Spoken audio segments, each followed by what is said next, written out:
Hi hello నమస్తే welcome to KMR news. Right, ఇది ప్రధానమైనటువంటి వార్త. పార్టీ మారిన ఎమ్మెల్యేలకు సంబంధించి తెలంగాణ స్పీకర్ కార్యాలయం నుంచి కొద్దిసేపటి క్రితమే ఫిర్యాయింపు ఎమ్మెల్యేలకు నోటీసులు పోయినాయి. ఏమని నోటీసులు పోయినాయి? ఇక మన టాపిక్లోకి వెళ్ళిపోతే, పార్టీ మారిన 10 మంది ఎమ్మెల్యేలకు నోటీసులు జారీ చేసింది తెలంగాణ సెక్రటరియట్లో ఉన్నటువంటి స్పీకర్ కార్యాలయం నుంచి 10 మంది ఎమ్మెల్యేలకు పోయారు. ఏమని పోయింది అని అంటే, పార్టీ మారిన ఫిర్యాయింపులకు సంబంధించి సుప్రీంకోర్టు ఇచ్చినటువంటి ఆదేశాల నేపథ్యంలో బీఆర్ఎస్ పార్టీ పిటిషన్ దాఖలు చేసింది. దాఖలు చేసిన పిటిషన్లో మీరు బీఆర్ఎస్ పార్టీ కండువా పైన గెలిచి కాంగ్రెస్ పార్టీలోకి చేరిరు అని చెప్పేసి పిటిషన్లో పేర్కొన్నారు. దానికి సంబంధించినటువంటి సమాధానం పంపండి అని చెప్పేసి స్పీకర్ కార్యాలయం నుంచి లెటర్ పోయింది. స్పీకర్కి డెడ్ లైన్ ఇచ్చిన సుప్రీంకోర్టు 90 రోజుల డెడ్ లైన్ ఇస్తే ఆ డెడ్ లైన్ ఇప్పుడు స్టార్ట్ అయింది. టెన్షన్ వాతావరణం నెలకొంది. మొన్ననే మనం మాట్లాడుకున్నాం, నోటీసులు జారీ చేసేటువంటి అవకాశాలు ఉన్నాయని చెప్పేసి. ఈరోజు నోటీసులు జారీ అయినాయి. దీనికి రిప్లై అతి తొందరలోనే ఎమ్మెల్యేలు పంపాలి. 10 మంది ఎమ్మెల్యేలకు గతంలోనే కోర్టు ఇన్స్ట్రక్షన్ కూడా ఇచ్చింది, మీరు నోటీసులు జారీ చేసినా ఎమ్మెల్యేలు కాలయాపన చేస్తే నిర్ణయం మీరే తీసుకోవాలని చెప్పేసి స్పీకర్కు సీరియస్గా చెప్పింది. ఇప్పుడు వీళ్ళు ఎమ్మెల్యేలు ఎవరైతే 10 మంది పార్టీ మారినటువంటి ఎమ్మెల్యేలు ఉన్నారో, ఈ 10 మంది పార్టీ మారిన ఎమ్మెల్యేలు కోర్టు ఇచ్చినటువంటి టైం లోపు వాళ్ళు ఖచ్చితంగా కూడా వాళ్ళ డిసిజన్ అనేది పంపాలి. మీరు నిజంగానే పార్టీ మారిరా, ఏ సందర్భంలో మారిరు, ఎందుకు మారిరు, కంప్లీట్ డీటెయిల్స్ ఆల్రెడీ బీఆర్ఎస్ వాళ్ళు ఇచ్చిర్రు. ఎక్కడికి ఇచ్చిర్రు? సుప్రీంకోర్టుకే ఇచ్చారు. కానీ ఇప్పుడు వీళ్ళు స్పీకర్ పంపించినటువంటి లేఖకు రిటర్న్ లేఖ పంపాలి, దానికి కంప్లీట్ డీటెయిల్స్ పంపాలి. ఈ పార్టీ మారినటువంటి ఎమ్మెల్యేలకు సంబంధించినటువంటి ఫిర్యాయింపులలో మనం చూసుకుంటే 10 మంది ఉన్నారు. ఈ 10 మందిలలో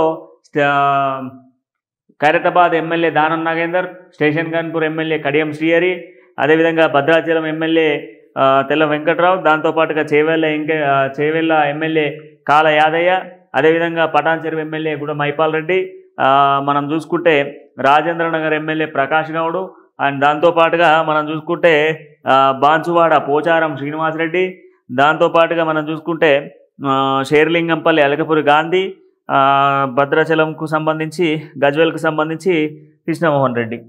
వీళ్ళు 10 మంది. ఈ 10 మంది ఎమ్మెల్యేలు ఇచ్చినటువంటి సమయాన్ని మించకుండా, కోర్టు ఇచ్చినటువంటి సమయాన్ని మించకుండా, స్పీకర్ నిర్దిష్ట టైం పంపలేదు. బట్ కాకపోతే స్పీకర్కు నిర్దిష్ట టైము సుప్రీంకోర్టు ఇచ్చింది.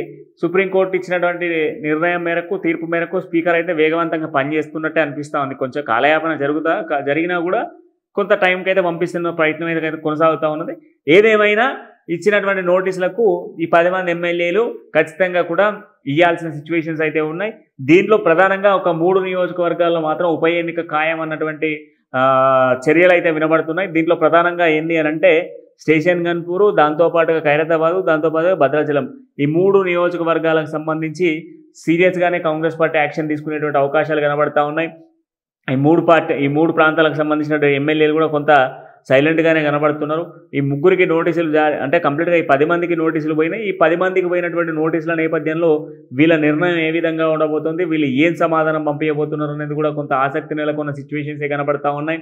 దీనిపైన వేగవంతంగా ఒక నిర్ణయం తీసుకొని ఇచ్చినటువంటి సమయం మేరకు ఆ సమయంలో నిర్దిష్ట టైంలో అన్ని నిర్ణయాలు తీసుకొని ముందుకు పోకపోతే తగిన చర్యలు తీసుకోవాల్సినటువంటి సిచ్యువేషన్స్ కూడా ఏర్పడతాయి. కోర్టు ఇచ్చినటువంటి సమయాన్ని వృధా చేయకుండా, కోర్టు ఇచ్చినటువంటి టైంలో అన్ని సమాధానాలు పంపించినట్లయితే వాళ్ళకు సంబంధించినటువంటి ఇది పదవులు తొలగించాల్సినటువంటి సిచ్యువేషన్స్ ఉంటాయి. పదవులు తొలగిస్తే ఖచ్చితంగా కూడా ఉప ఎన్నిక ఖాయంగా ఉండేటువంటి అవకాశాలు ఉన్నాయి. దీని నేపథ్యంలోనే ప్రస్తుతం ఉన్నటువంటి తాజా రాజకీయ పరిణామాలు అయితే చోటు చేసుకుంటున్న సిచ్యువేషన్స్ కనబడతా ఉన్నాయి. కంప్లీట్గా కూడా ఈ యొక్క పార్టీలకు సంబంధించిన నాయకులకు నోటీసులు అయితే పోతూ ఉన్నాయి. ఇచ్చినటువంటి సమయంలో ఉన్నటువంటి ఆ సమయం మేరకు వీళ్ళు సమాధానాలు పంపించకపోతే కోర్టు కూడా సరైన నిర్ణయం తీసుకునేటువంటి అవకాశాలు కనబడుతున్నాయి. వీళ్ళు ఏం పంపిస్తారు, ఏం పంపించబోతున్నారు అనేది మాత్రం కొంత ఆసక్తి నెలకొన్న సిచ్యువేషన్స్ కనబడతా ఉన్నాయి. మరో వీడియోతో మళ్ళీ కలుద్దాం. అంటిల్ దెన్ చూస్తున్నటువంటి కేఎంఆర్ న్యూస్.